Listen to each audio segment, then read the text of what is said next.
Hi, everybody, and welcome to the Coach Curt Cignetti Show. Jack Benedict with you.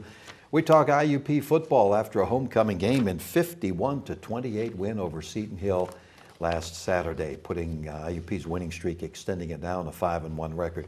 Coach, let's talk about, I liked your comments that you told the media afterwards, telling about, and you've been involved in a lot of levels and a lot of games. Craziest game you were ever involved in? It was wild, huh? Well, I would say it was, in terms of me being the head coach here, yeah. In terms of the flow of the game, you could certainly argue that the California game, the ending of that game 2 years ago, but that was just a minute and a half segment of the game. This entire game was just back and forth.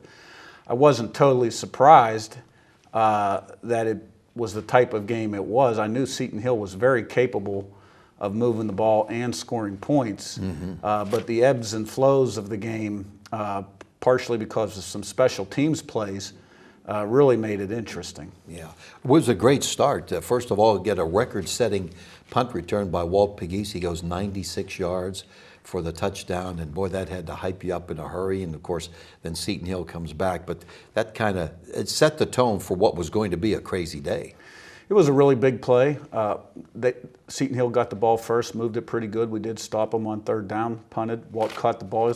Not supposed to catch it inside the 10. You know, that's kind of a cardinal rule of being a punt returner. And we had some tremendous blocking. Eric Doe, Sean McVay, Darian Bradley, Ronald Womack, I know Miles Catlin, Dorian Lane. We had a lot of key blocks on that play, and Walt did a great job of running, and it was a big play and a great way to start the game. Yeah, exactly. You know, and got the crowd into it right away and the flow. So the game goes back and forth. It's 20-14 at the half.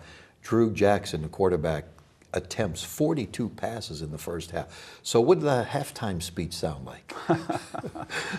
The first half seemed like it lasted an entire game, and it felt like you were behind at halftime, but we were up 6 points. And really after the first quarter, where Seton Hill threw for almost 200 yards in the first quarter, scored 14 points. Our defense held them to one touchdown the rest of the game.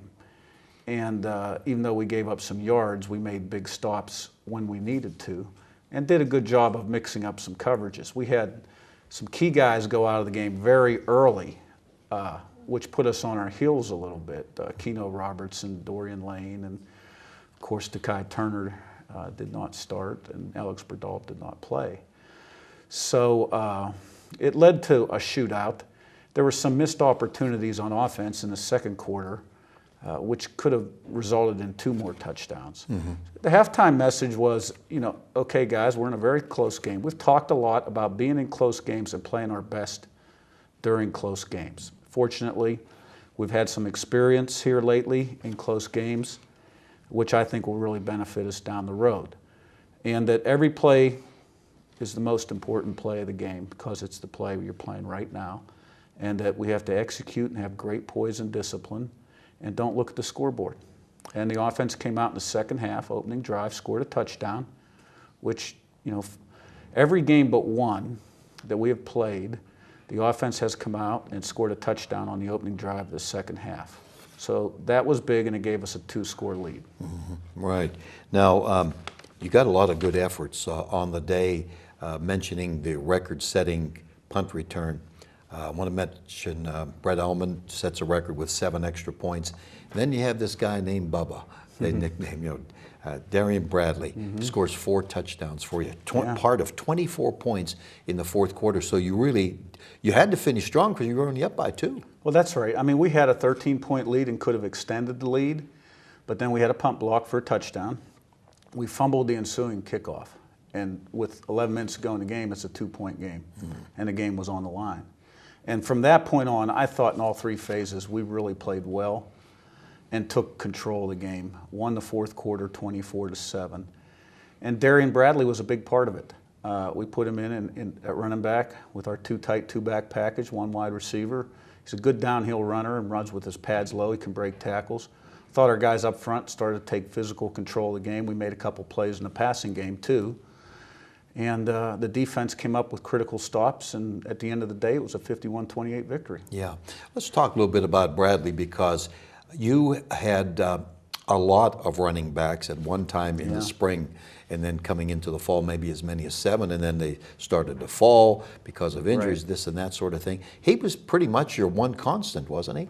Yeah, he made it through every practice in fall camp. He was the last man standing, and really had a lot of respect for him. He did get injured early in the season and missed a few practices and may have missed a game. But you know, Darian is a redshirt freshman. He was a true freshman last fall. He showed up. He had a knee injury his senior year in high school. And so he didn't show up in great shape as a freshman, and worked on the scout team. Really had a long way to go.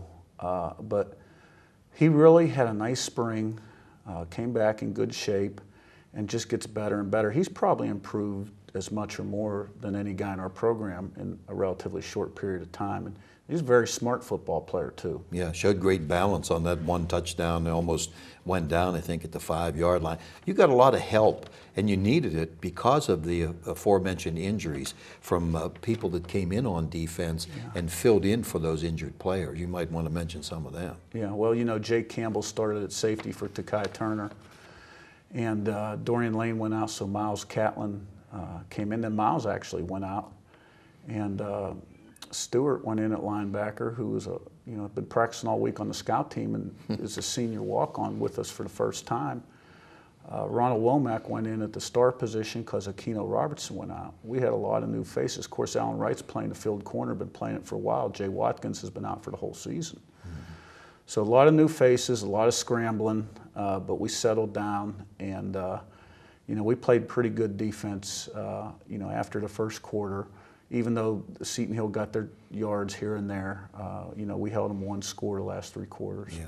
I'll follow up on the defense a little bit. Alan Wright, if I remember my statistics correctly, had led in tackles with 11. You had 3 interceptions. Coming into the game, you only had 1. So you mentioned Campbell had 1, and of course, Kevin Clark had 1. And then Shane Meisner picks 1 off. Right. That was a heck of an interception. That's a one-handed interception. Yeah. Did a great job on it. Yeah, it was a nice one-handed catch. I thought about using him at tight end, and it was a key play in the game because it was still a 2-score game. And we went in the next play, made it a 3-score game. So that was a point of emphasis going into the game. We had not been getting quite as many turnovers as we had in the past, and had turned it over a few more times than we had in the past too. You know, our first and second year here, we were first and second in the country in turnover ratio. So we did win the turnover battle 4-2 Saturday, and hopefully that trend continues. Yeah. We didn't really settle on the offense too much, but the overall grade by the offense did a pretty good job. Yeah, I mean, 51 points, 7 on a punt return, got good field position on Meisner's interception. We had balance in the run game and the pass game. I think Chase Hazlitt continues to progress and improve. Drew Carswell had a big day. Brock DeSico had some really key catches also.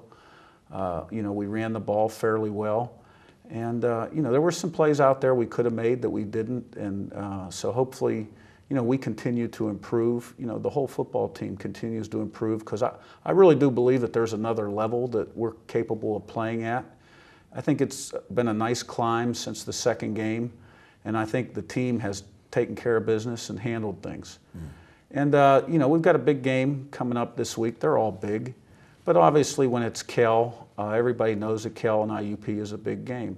And I really believe that our guys are capable of performing and executing at a level that we haven't seen yet. And I think we're going to see that this week in practice. We might talk a little bit about Cal. They came up with a big win over Slippery Rock. Both teams are 5-1. They started this tradition of the Coal Bowl a few years ago, which I think is a nice thing to have with old-time rivalries. It's a pretty solid team, isn't it, Cal?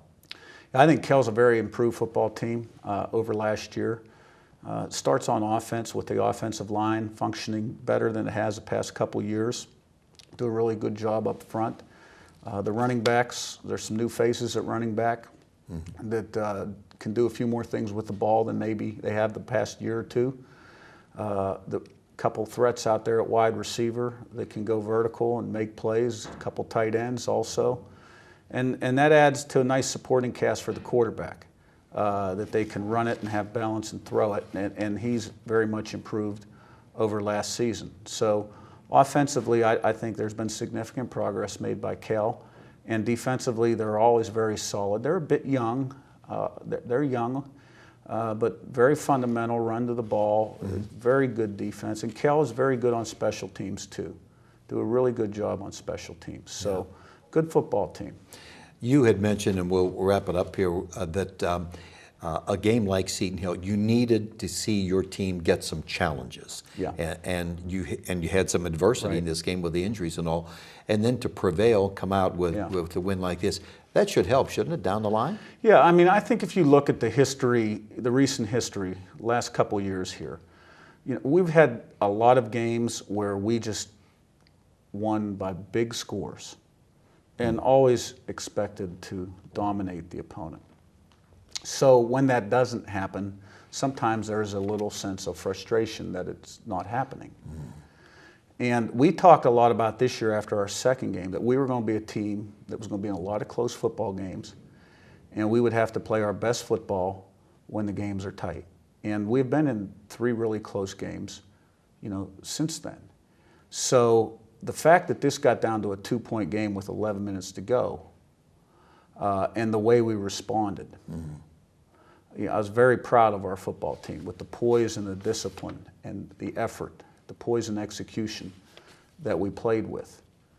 And, you know, hope it we've got to make it continues. continue. Yeah. You know, but I think those are great situations to be involved in, and I think we're developing confidence that in close games we're going to prevail, find a way to prevail. Yeah. Well, good luck against Cal. It's a short trip. It's about an hour and a half from Indiana. Get some fans. I'm sure there will be a lot of IUP fans there. And that's pretty much all you have to say. Get ready for another big, not second half of the season. They're all going to be challenging. But the first half wasn't easy either, was it? None of them Not are really. easy.